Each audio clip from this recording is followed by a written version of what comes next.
Bismillahirrahmanirrahim. Assalamualaikum warahmatullahi wabarakatuh. Waalaikumsalam warahmatullahi wabarakatuh. Alhamdulillahi rabbil alamin. Wassalatu wassalamu ala ashrafil anbiya wal mursalin. Wa ala alihi wa ashabihi ajma'in. Jamaah yang dirahmati Allah, kita bersyukur kepada Allah. Pada malam hari ini kita bisa kembali melanjutkan pembahasan kitab Sholatul Mu'min atau Ensiklopedia Sholat jilid yang kedua. Dan ini adalah perdana setelah kita pindah jadwal yang lalu di hari Senin malam dan mulai malam ini insya Allah di Sabtu malam. Dan Alhamdulillah banyak wajah-wajah lama tapi baru. Mungkin kalau selama ini tidak ikut karena hari Senin itu jam kerja katanya. Dan karena ini weekend jadi bisa kajian. Dan setelah Isya biasanya family time karena di MT Haryono banyak tempat makan. Gitu ya. Mari coba lihat dulu kanan kiri. Kalau nggak kenal tanya namanya sama tempat tinggalnya. Cukup dulu. Kemudian jamaah yang dirahmati Allah. Saya pernah menyampaikan semacam apa ya, mungkin itu kalau dalam bahasa fikih muamalah namanya ja'alah atau ju'alah atau ji'alah, model sayembara. Saya sampaikan ini baru satu kali di bandara hari Rabu beberapa waktu yang lalu. Saya bilang begini, setelah pandemi itu kan mungkin semangat belajar kaum muslimin belum begitu seperti sebelum pandemi. Terus saya bilang, siapa dari teman-teman yang bisa membawa teman-temannya, baik yang baru maupun yang lama, untuk kembali menuntut ilmu setelah, kalau yang lama berarti kehilangan semangat, jadi diajak kembali. Sedangkan yang baru ya berarti diperkenalkan kepada majelis-majelis ilmu. Kalau bisa bawa 5 orang, maka datangi saya. Bilang, Ustadz saya sudah bawa teman, sepupu, kakak dan lain-lain, ada 5 orang. Nanti per 5 orang saya hadiahkan antum baju. Terus saya bilang juga hadiahnya nggak seberapa. Yang terpenting itu hidayah bagi orang-orang yang ibaratnya itu mereka adalah unta merah, kita penggembalanya. Karena Nabi SAW mengatakan, La ahdiyallahu bika rojulan wahidan khairun laka min humrin na'am. Kalau ada satu orang Allah berikan kepadanya hidayah dan kamu menjadi perantaranya, maka itu lebih baik bagimu daripada kamu memiliki unta merah. Unta merah itu adalah kekayaan paling berharga di kalangan orang Arab di zaman dahulu. Dan sudah ada satu orang di bandara kemarin, Ustadz saya sudah dapat 5. Masih berlakukah ji'alah atau ju'alahnya atau ja'alahnya? Masih. Selama masih ada bajunya, insya Allah saya kasih. Nanti kalau di parkiran ada yang mau ketemu, Ustadz saya sudah dapat 5 juga. Bajunya sudah menunggu di mobil. Sudah saya siapin. Sekarang kita akan masuk dalam bahasan yang ke-6 berkaitan dengan keimaman. Ini bahasan baru. Alhamdulillah juga pindah jadwal baru, kemudian bahasanya juga baru. Yaitu bahasan wuquful ma'mum ma'al imami anwa'. Di kitab berbahasa Arab halaman 637, di bahasa Indonesia halaman 114. Dan untuk menghemat waktu, kita dengar membacakan Indonesia, saya dan siapapun dari teman-teman yang punya kemampuan untuk menyimak kitab Arab, sebaiknya menyimak kitab Arabnya. Silakan. Poin ke-6 atau F, posisi makmum dengan imam. Pertama, posisi makmum sendirian berada di sebelah kanan imam. Kata penulis, wuquful ma'mumi al-wahidi an yaminil imam. Kalau makmumnya hanya satu orang, maka dia berdiri di samping kanan imam. Karena saya tidak punya waktu dan kamera nggak cukup juga buat peragaan dengan bentuk orang. Jadi saya pakai peraga bentuknya botol. Nanti ummahat tidak bisa lihat nih bentuk-bentuk peraganya. Nanti bisa lihat di YouTube atau di Facebook Mulfisa Fitra. Tapi baru tayang mungkin 2 minggu lagi. Ini yang botol merah punya saya adalah imam. Sedangkan ini makmum. Dan kiblatnya sebagaimana kiblat sekarang depan sana. Yaitu di belakang saya. Berarti imam berdiri menghadap kiblat. Sedangkan makmum di kanannya. Betul ya? Saya lanjutkan. Belakang ini belakang sejajar. Ataukah belakang mundur dikit? Karena sebagian orang belakangnya itu mundur sedikit. Dan ada juga sebagian orang yang sejajar. Mari kita baca dulu. Yang demikian itu didasarkan pada hadis Abdullah bin Abbas yang di dalamnya disebutkan Nabi SAW berdiri dan mengerjakan salat. Lalu aku pun berdiri di sebelah kiri beliau. Maka beliau memegang telingaku dan memindahkan diriku ke sebelah kanannya. Ya. Kata Ibnu Abbas, aku pernah sholat bersama Nabi. Nabi duluan, lalu aku datang dan berada di kiri beliau. Ini kayak gini. Lalu Nabi pegang telingaku. Ya, ditarik telinganya, dipindahkan ke kanan. Maka dia pun dipindah ke kanan. Begini. Dan ini menunjukkan bahwa yang benar posisi makmum sendirian adalah di kanan imam. Dan ini berhubungan dengan yang saya sampaikan di minggu lalu atau di Senin kemarin.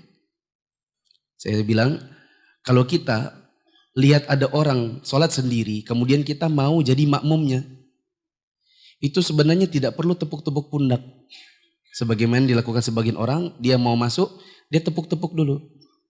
Sebenarnya cukup berdiri di kanannya dan orang itu pasti tahu bahwa sebelah ini mau apain? Mau jadi makmum. Karena sudah di kanannya. Begitu. Adapun kalau yang datang 2 orang dan berdiri di belakangnya, nah ini perlu memberitahu. Tapi memberitahunya juga bukan dengan tepuk-tepuk, tetapi bicara. Bilang, maaf mau ikut jamaah.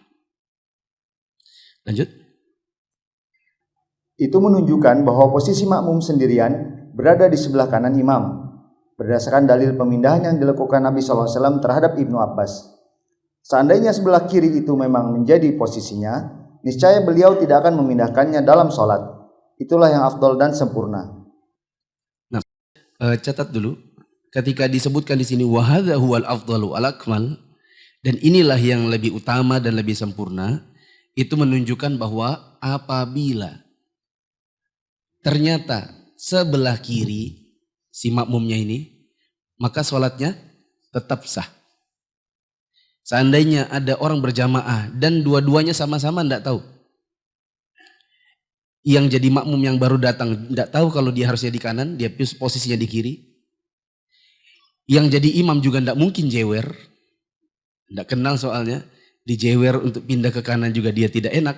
Akhirnya sholat mereka sampai selesai salam dalam posisi salah seperti ini, sholatnya tetap sah. Selama makmumnya tidak lebih depan daripada imamnya.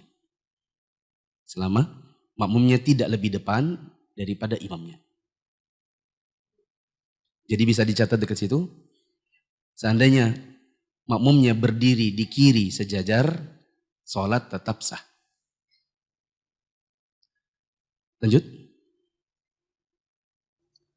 Saya pernah mendengar Syekh Imam Abdul Aziz bin Abdullah bin Baz rahimahullah berkata, itu menunjukkan bahwa makmum yang sendirian, maka dia berada di sebelah kanan dalam posisi sejajar dengan imam, tidak terlalu ke depan maupun mundur. Kata Syekh bin Baz, وهذا يدل على أن المأموم إذا كان واحدا يكون عن يمين الإمام مساويا له لا يتقدم ولا يتأخر. Hadis ini perbuatan Nabi yang Nabi memegang kuping Ibnu Abbas lalu dipindahkan dari kiri ke kanan dan ditempatkan tepat di kanan. Ini menunjukkan bahwa yang benar bahwa posisi makmum itu kanan sejajar. Tidak lebih depan, tidak lebih belakang. Maka perbuatan sebagian orang yang dia berada di kanan, terus mundur sedikit ke belakang, maka ini sebenarnya tidak punya dasar. Kalau ada yang berkata, saya ke belakang karena saya kan makmum. Saya sengaja mundur ke belakang biar imamnya itu agak depan. Maka kita jawab, antum tidak perlu mundur. Orang juga sudah tahu bahwa yang di kiri adalah imam. Dan yang di kanan adalah makmum. Tanpa perlu mundur, posisi kanan dan kiri ini sudah menunjukkan siapa imam dan siapa makmum. Begitu. Maka yang benar tidak perlu mundur. Lanjut. Karena Nabi SAW berkata kepada Ibnu Abbas, jangan kamu mundur dariku. Ya, apalagi ada perkataan Nabi, la tata'akhkhar anni. Janganlah kamu mundur dariku. Lanjut. Saya juga pernah mendengarnya mengemukakan, seandainya seseorang mengerjakan salat di sebelah kiri imam, salatnya tetap sah. Karena Nabi SAW tidak memerintahkan untuk mengulang. Tetapi yang disunnahkan adalah mengambil posisi di sebelah kanan imam. Ketika Nabi SAW selesai dari sholat, Nabi tidak menyuruh Ibnu Abbas untuk mengulangi sholatnya. Seandainya posisi kiri itu salah dan salah itu membatalkan, bukan cuma sekedar salah tapi juga membatalkan, niscaya Nabi akan menyuruh Ibnu Abbas untuk mengulang sholatnya. Tapi ketika Nabi hanya sekedar memindahkan dari kiri ke kanan, selesai salam Nabi tidak nyuruh Ibnu Abbas untuk mengulang sholatnya, ini menunjukkan bahwa sholatnya sah. Lihat dulu catatan kaki yang penting. Catatan kaki nomor 138. Jika seorang makmum salat dan berdiri di sebelah kiri imam, atau dua orang makmum, yang satu berada di sebelah kanan dan yang satu berada di sebelah kiri, atau salat yang diikuti oleh satu atau lebih yang mengambil posisi sebelah kiri, maka salatnya itu tetap sah menurut pendapat yang benar. Hal itu hanya berseberangan dengan yang afdal. Ya. Kata penulis, jika ada orang berjamaah, imamnya sendiri, jelas ya, makmumnya sendiri dan dia di kiri. Atau makmumnya dua orang, tapi dia bikin kanan kiri. Atau kanan semua. Dua orang, dua-duanya kanan semua. Atau dua orang semuanya kiri. Seperti ini. Maka ini salatnya tetap sah. Hanya saja menyelisihi yang utama. Lanjut. Nomor 2.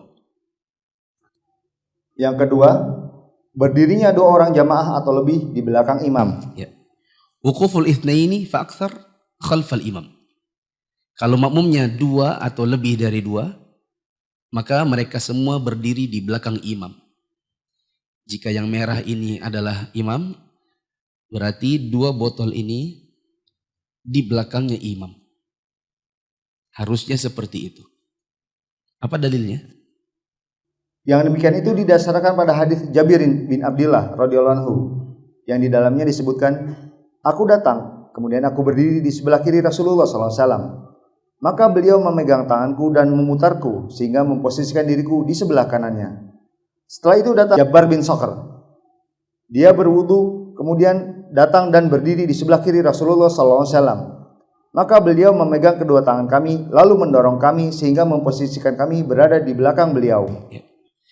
Orang yang pertama adalah Jabir. Sedangkan orang yang kedua adalah Jabbar. Ceritanya begini, Nabi sholat sendiri. Datanglah Jabir berdiri di kiri. Karena kiri itu salah, maka diambil tangannya, dipindah ke kanan. Tak lama datang Jabbar. Jabbar berdiri di kiri juga.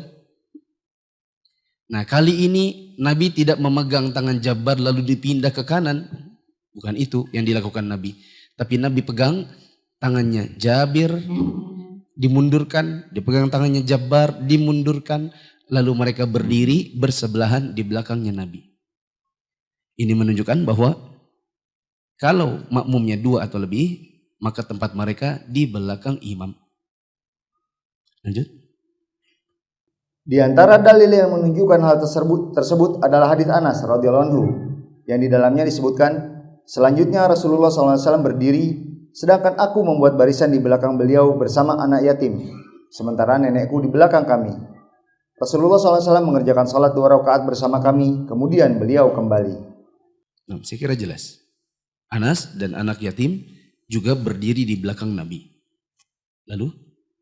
Saya pernah mendengar Syekh Imam Abdul Aziz bin Abdullah bin Bas rahimahullah berkata, hal itu menunjukkan diperbolehkannya satu shaf bersama anak kecil dan bahwasanya wanita yang sendirian salat di belakang barisan. Ini nanti saja saya detailkan karena nanti akan datang babnya sendiri bagaimana kalau imamnya laki-laki, makmumnya perempuan. Lanjut.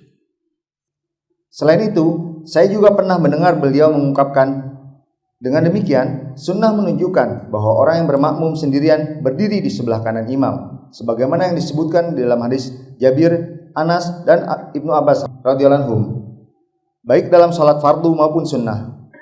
Perlu distabiloi atau di highlight kata-kata fil fardi wan nafli jami'an. Apakah sholat jamaahnya ini sholat fardu kah? Ataukah sholatnya sholat sunnah kah? Semua posisinya seperti itu.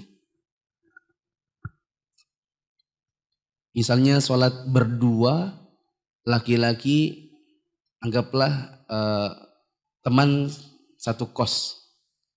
Tahajud bareng yuk.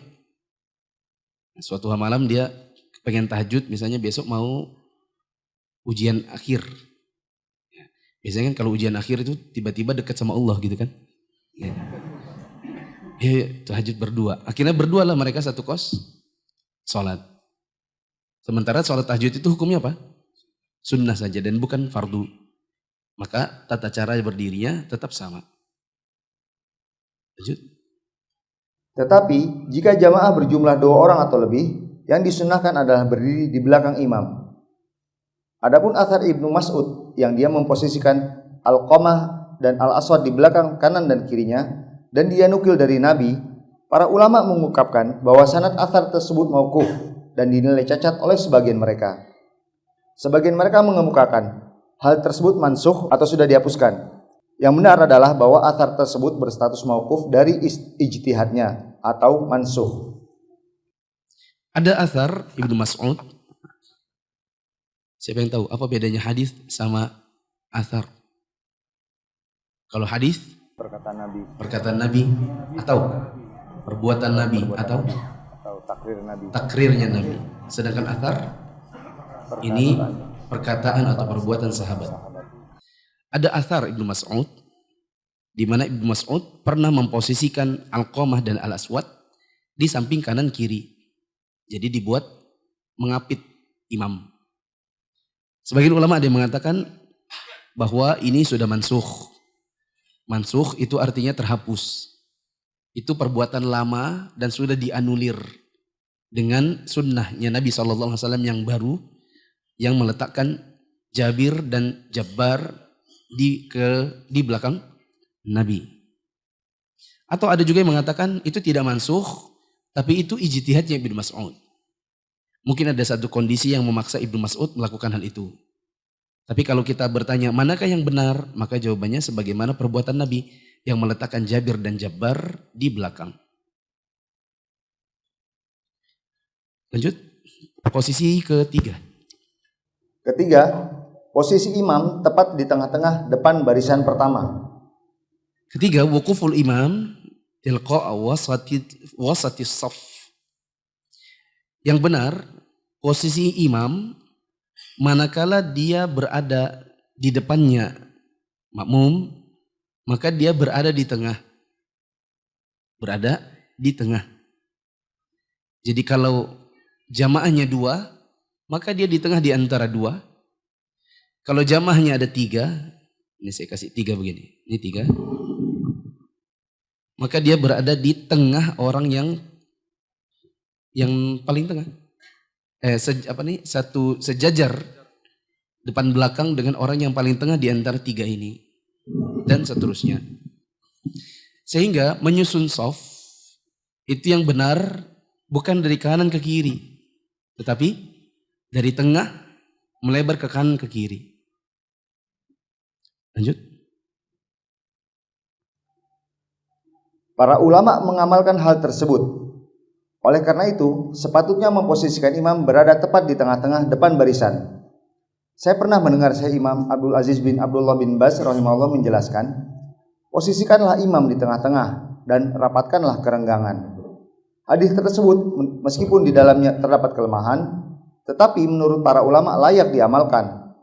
Yang disunahkan adalah memposisikan imam di tengah-tengah di masjid. Ini merupakan sunnah amaliyah yang ditujukan kepada kaum muslimin. Konsekuensi dari perkataan fasunnatu an yakunal imamu wasatan fil masajid. Yang sunnah adalah imam itu posisinya tengah dari ukuran masjid. Maka yang lebih tepat adalah sedari awal membangun masjid, posisinya imam itu memang di tengah. Kecuali kalau kemudian ada perluasan. Perluasan ke kiri, ke kanan, lalu kemudian mihrabnya nggak dipindah. Akhirnya dia tidak imbang, maka ini tidak apa-apa. Tapi kalau dari awal pembangunan, maka diletakkan di tengah. Lanjut. Lebih lanjut, Syekh bin Baz rahimahullah mengungkapkan, barisan itu dimulai dari tengah di dekat posisi imam.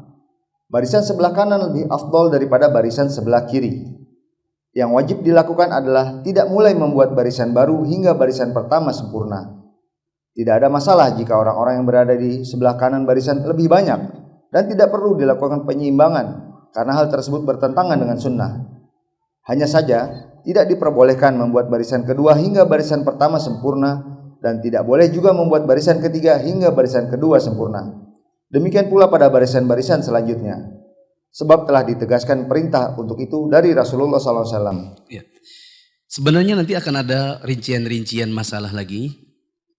Dan Syekh bin Baz di dalam nukilan ini sudah terlanjur dirinci, tapi nggak apa-apa gini, kita rinci, tapi nggak usah pakai dalil karena dalil nanti datang belakangan.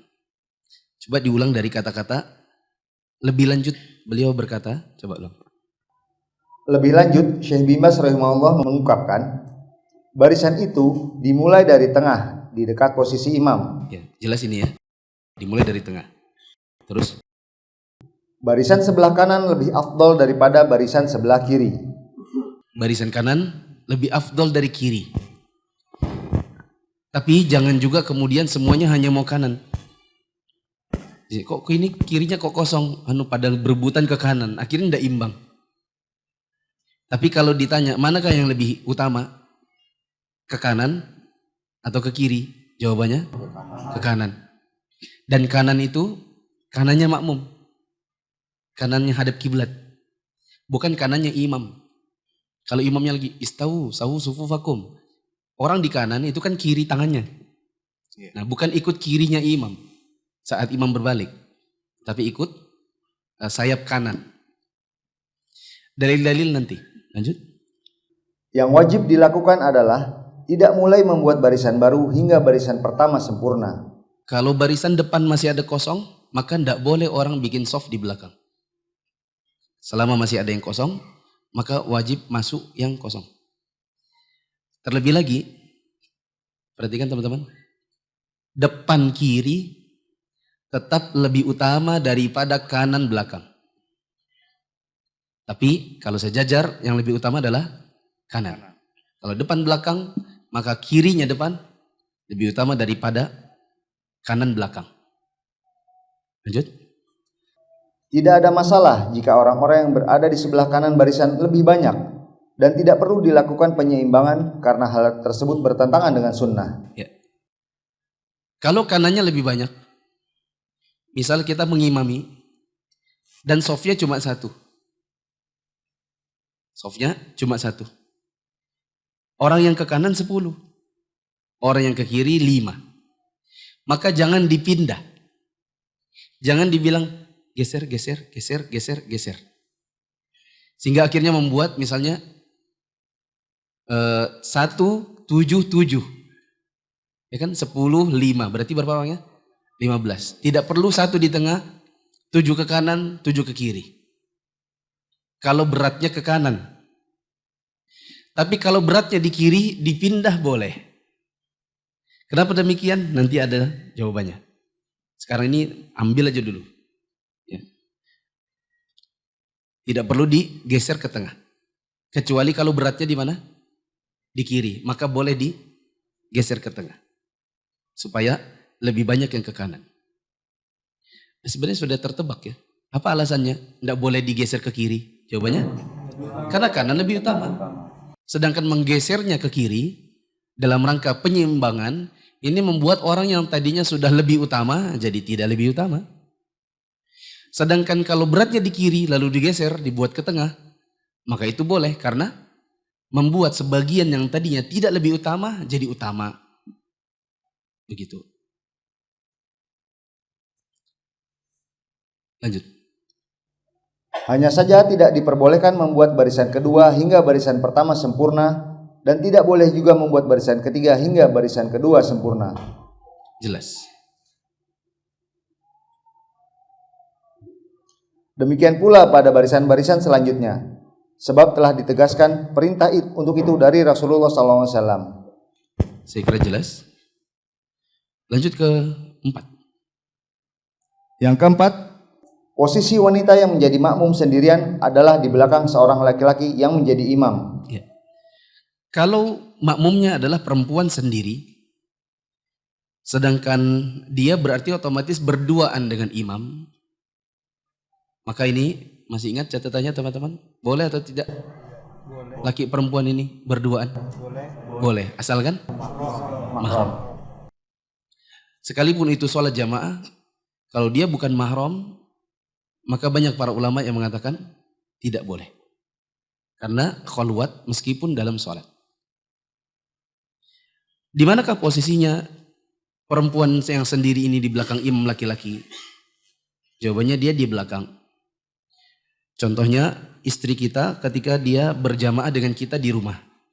Maka istri di belakang kita, laki-laki. Boleh diberi catatan dekat situ? Di dekat nomor 4.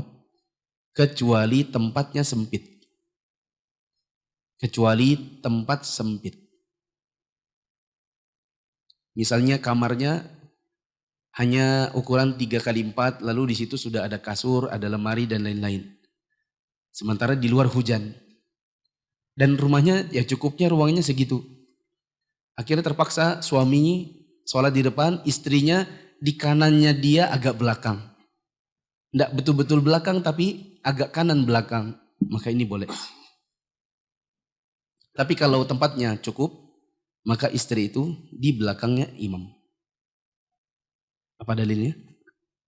Hal itu didasarkan pada hadits Anas radhiyallahu anhu yang di dalamnya disebutkan, aku membuat barisan di belakang beliau bersama anak yatim, sedangkan wanita tua di belakang kami.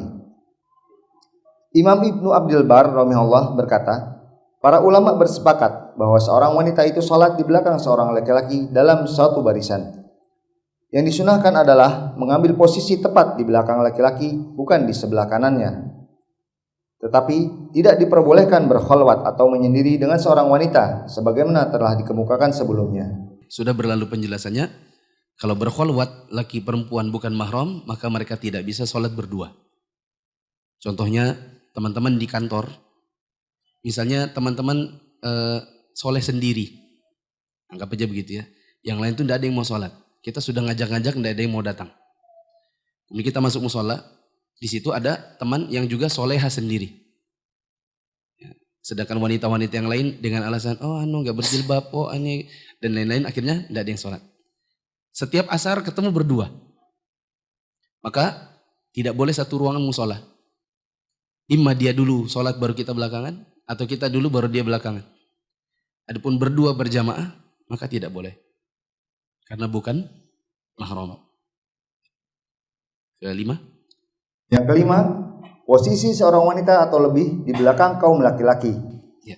Kalau makmumnya adalah wanita yang jumlahnya 2 atau lebih, maka sebagaimana laki-laki tempat mereka di belakang. Ini dengan catatan imamnya laki-laki.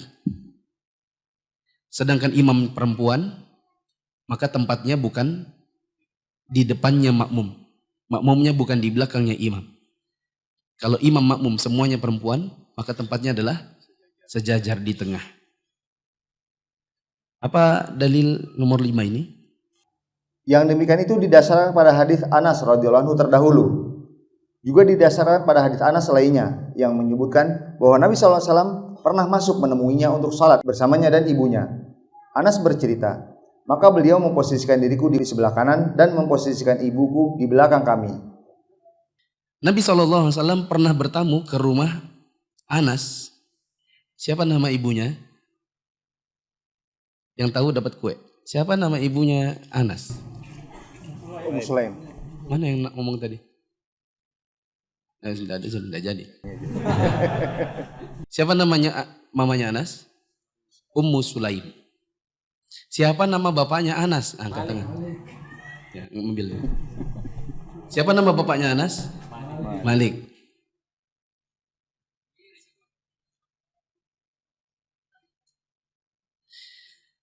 Nabi bertamu ke rumahnya Anas. Di sana bertemu dengan ibunya Anas, yaitu Ummu Sulaim. Ummu Sulaim. Siapa nama panggilan lain dari Ummu Sulaim? Rumaiso. Ambil kuenya. Atau selain Rumaiso apa? Ambil. Ummu Anas.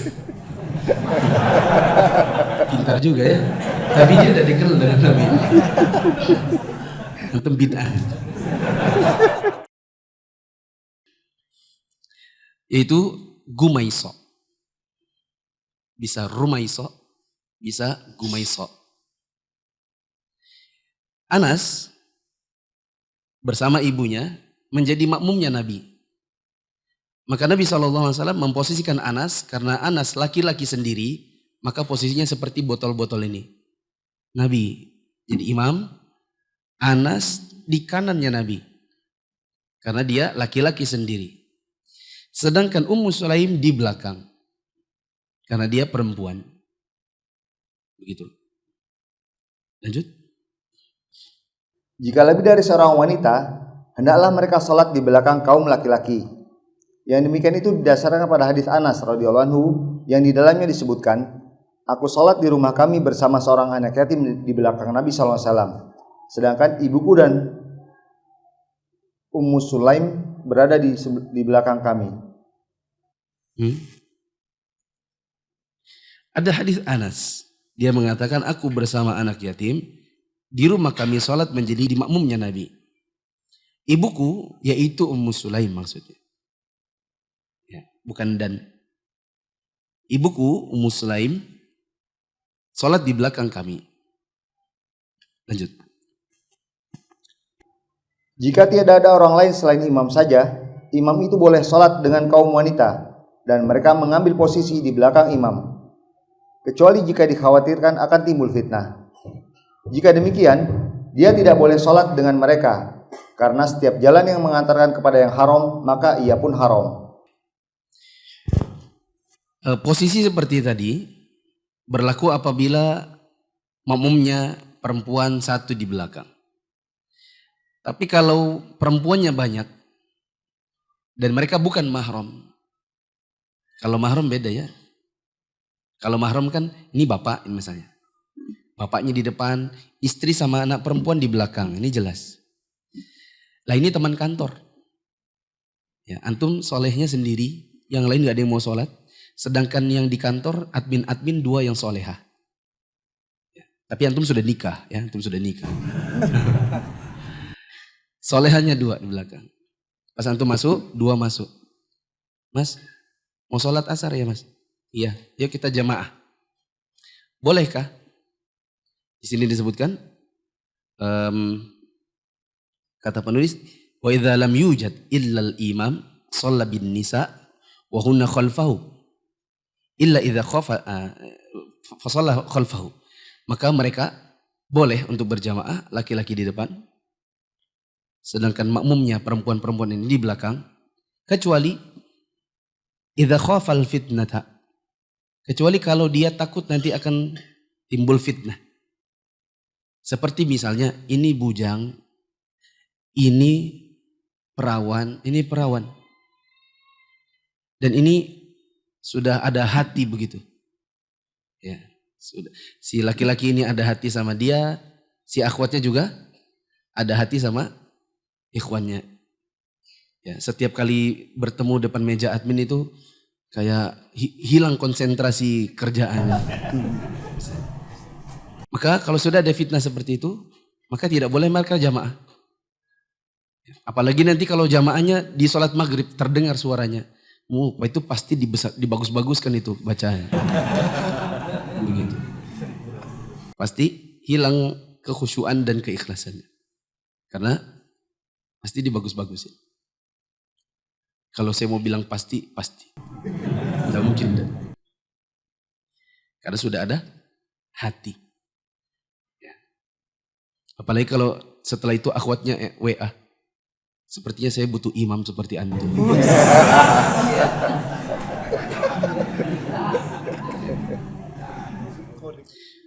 Keenam, silakan.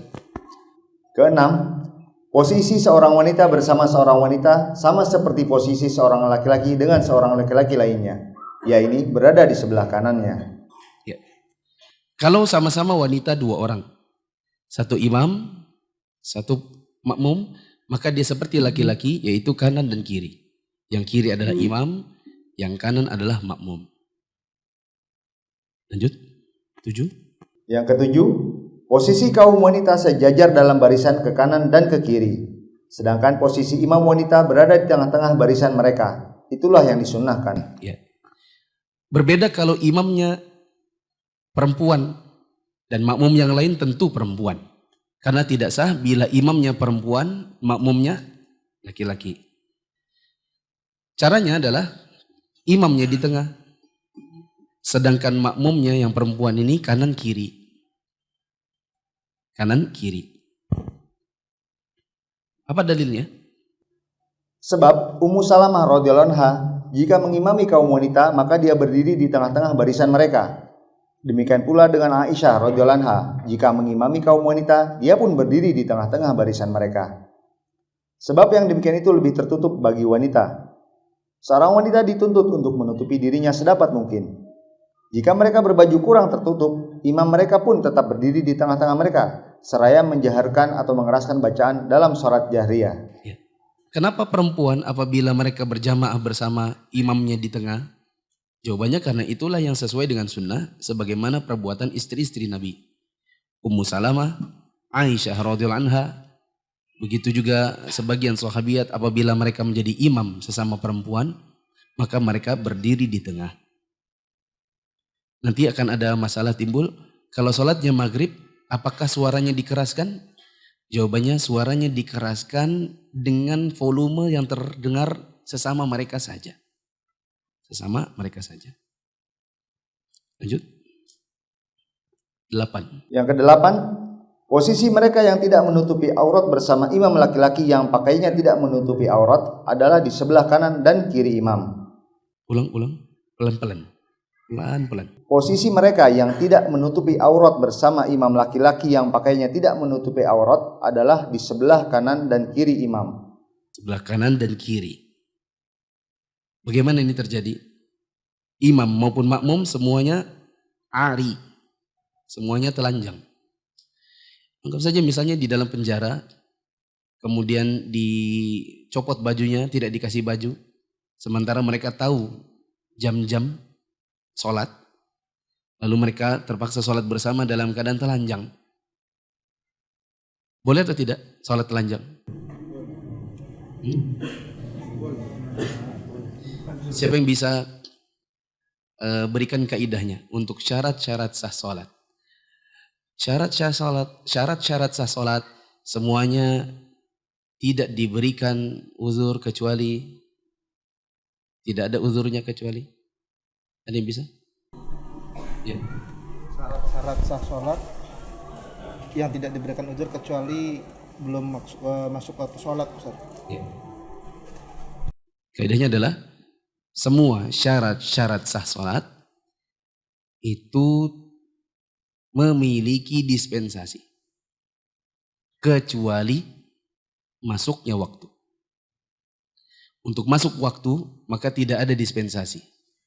Kalau belum masuk waktu lalu kita sudah sholat duluan, meskipun karena tidak tahu, meskipun jamnya mati kah, ndak lihat jam kah, atau tidak dengar azan kah, sholat sebelum waktu, wajib ulang. Sedangkan yang bukan masuk waktu, semuanya punya dispensasi. Hadap kiblat. Kalau di penjara, diikat, dipasung, tidak bisa menghadap kiblat, maka dia bisa sholat tanpa menghadap kiblat. Menutup aurat. Kalau orangnya memang ditelanjangi, tidak dikasih baju, maka dia bisa sholat meskipun tanpa tanpa menutup aurat. Sucinya diri dari hadas kecil dan hadas besar. Lah kalau orangnya diikat dan tidak dikasih wudhu, maka dia bisa sholat meskipun tidak wudhu. Bersihnya tempat, baju, pakaian dari najis. Harusnya seperti itu. Tapi kalau dia dikasih tempat, di situ dia makan, di situ dia buang air, di situ dia sholat, maka sholatnya tetap sah. Jadi syarat-syarat sah sholat itu dapat dispensasi, ada dispensasinya, yang tidak ada adalah masuknya waktu sholat. Ikut Mia belajar Islam jadi lebih mudah dan makin yakin. Kita belajar dari yang paling dasar, yang paling utama, dan yang paling kita butuhkan. Mufid Islamic Academy atau MIA adalah sebuah program pembelajaran Islam melalui pembahasan kitab-kitab para ulama yang dibahas secara terstruktur dan berjenjang. Untuk informasi lebih lanjut tentang pendaftaran, teman-teman bisa mengakses di media sosial Mufid TV Official, baik yang ada di Telegram, YouTube, Instagram, maupun di Facebook. Assalamualaikum warahmatullahi wabarakatuh.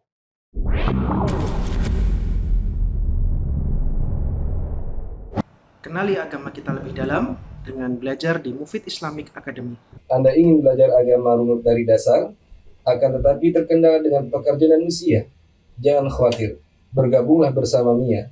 Dengan belajar di Mia, Anda akan mendapatkan metode yang mudah untuk difahami, dan Anda bisa belajar kapan dan dimanapun Anda berada, akan tetapi tetap ilmiah. Barakallahu fikum. Poin yang terakhir ini adalah poin yang ke-8, dan karena Allah ganjil dan suka yang ganjil, jadi kita cukupkan sampai 7 saja. Untuk ke-8 dan seterusnya insya Allah di pertemuan yang akan datang. Kita ringkaskan. Saya bertanya, teman-teman menjawab.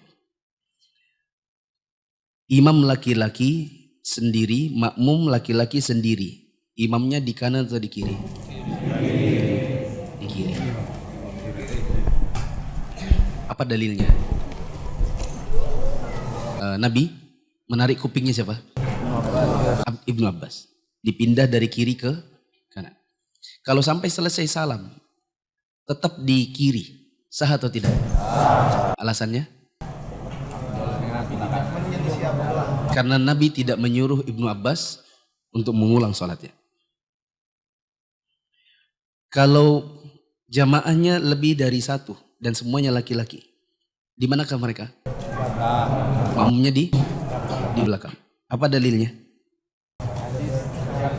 Nabi memposisikan siapa? Jabir dan Jabbar diposisikan di belakang Nabi SAW.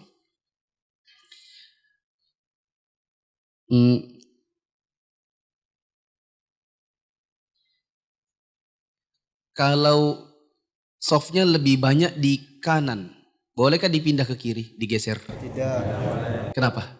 lebih utama di kanan. Karena menggeser orang dari tempat utama ke yang tidak lebih utama.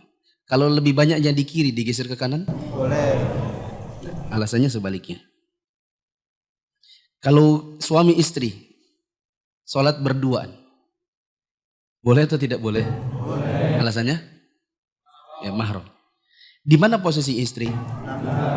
Di belakang. Kecuali kalau kamarnya misalnya sempit. Kalau laki perempuan berduaan tapi bukan mahram, misalnya teman kantor, tidak boleh berjamaah. Kalau makmumnya 1 laki-laki 1 perempuan, di mana laki-laki? Di kanan imam. Di mana perempuannya? Di belakang. Kalau imamnya perempuan dan jamaahnya jelas perempuan semua, di mana imamnya? Tengah-tengah. Di tengah, di depan, di tengah, sejajar. Apa dalilnya? Aisyah. Perbuatan istri-istri Nabi yang mengimami demikian.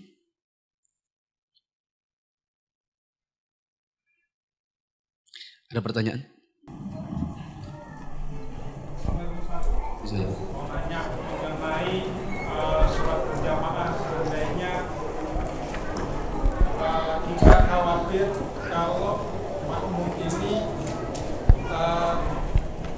sadari dia ke depan. Kan kebanyakan kalau kita sholat bersama ada beberapa jamaah yang memang pada saat dia bangun dari sujud posisinya menjadi lebih depan dari posisi semula. Lebih depan daripada posisinya? Posisi semula maksudnya.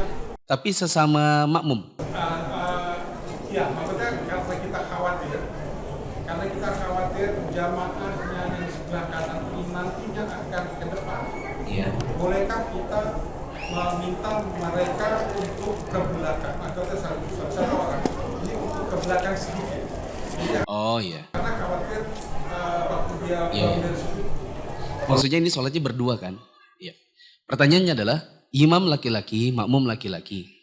Karena khawatir nanti makmumnya ini agak maju depan. Sementara kan makmum gak boleh maju depan. Sementara kan habis sujud itu kadang-kadang orang gak sengaja maju agak depan. Jadi kita suruh dari awal kamu mundur dikit ya. Boleh atau tidak? Jawabannya itu menyelisih yang lebih utama. Yang utama adalah sejajar. Sebagaimana kata Syekh bin Baz tadi. Sebagaimana perbuatan Nabi yang mengambil telinganya Ibnu Abbas dipindah ke kanan dan tidak dimajukan atau tidak dimundurkan. Perkara nanti dia ternyata lebih maju dan kita imamnya sadar, kok dia lebih maju, kita mundurkan aja. Pegang dadanya atau pegang tangannya suruh mundur sedikit. Bukan sedari awal disuruh mundur. Bukan itu solusinya. Kalau imamnya yang maju? Ya? Kalau imamnya yang maju sedikit dan imamnya tidak tahu, kita suruh mundur sedikit. Atau kita yang maju sedikit hingga kita buat diri kita sejajar dengan si imam. Intinya sejajar. Dah. Pertanyaan? Masih ada 3 menit 40 detik. Sebelah sana. Kita masbuk.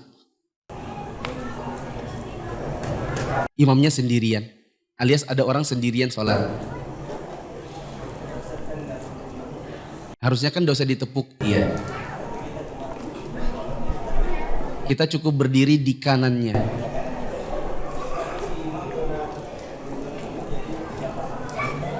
Imamnya enggak paham.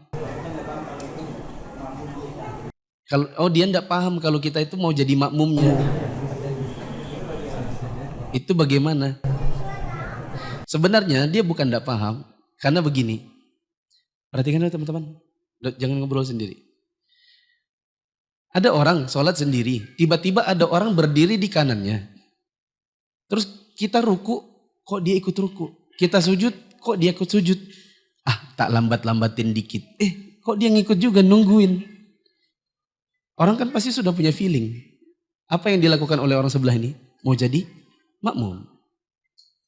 Maka seawam-awamnya orang awam, biasanya itu ada feeling biasanya. Begitu. Oke? Pertanyaan?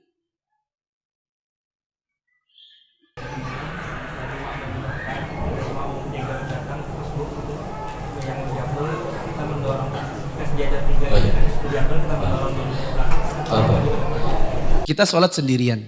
Tiba-tiba ada makmum satu berdiri di kanan. Tidak lama kita lihat di sudut mata kita ada makmum dua berdiri di kanan juga. Apa yang harusnya dilakukan? Yang harusnya dilakukan kalau berani. Kalau berani, pegang tangannya, mundurkan ke belakang. Sebagaimana perbuatan Nabi. Nabi mundurkan Jabir dan Jabar ke belakang. Tapi kalau kita ragu, dan di depan kita masih ada space, maka kita bisa maju. Dan majunya itu agak miring ke kanan.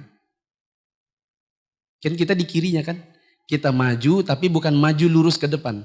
Maju miring dikit ke kanan diagonal supaya dia berdua berada di tengah kita. Atau kita di tengahnya mereka berdua. Tapi yang kalau mau ditanya apa yang harusnya dilakukan? Mundurkan mereka biar mereka paham. Tadi sudah nanya kan? Belum, Ustaz. Oh, tadi sudah nanya. Belum, Ustaz. Iya. Tindakan Nabi untuk memperbaiki Jabir dan juga Anas itu kan ada gerakan tambahan gitu, Ustaz ya. Kalau misalnya itu digunakan untuk, misalnya nih, saya bawa anak kecil gitu ya, Ustaz ya.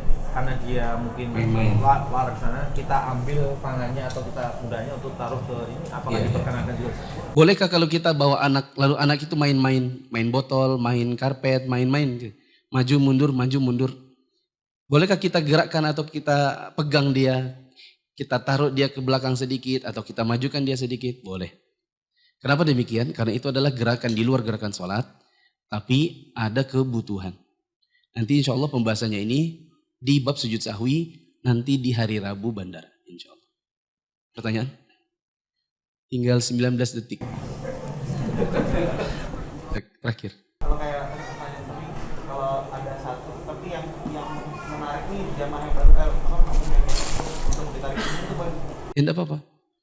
Ada makmum kedua, dia yang narik makmum pertama, sini mundur dikit ke belakang. Bolehkah? Ya boleh. Memang demikian harusnya. Demikian kurang lebihnya mohon maaf. Subhanakallahumma wa bihamdika asyhadu an la ilaha illa anta astaghfiruka wa atubu ilaik. Wassalamualaikum warahmatullahi wabarakatuh.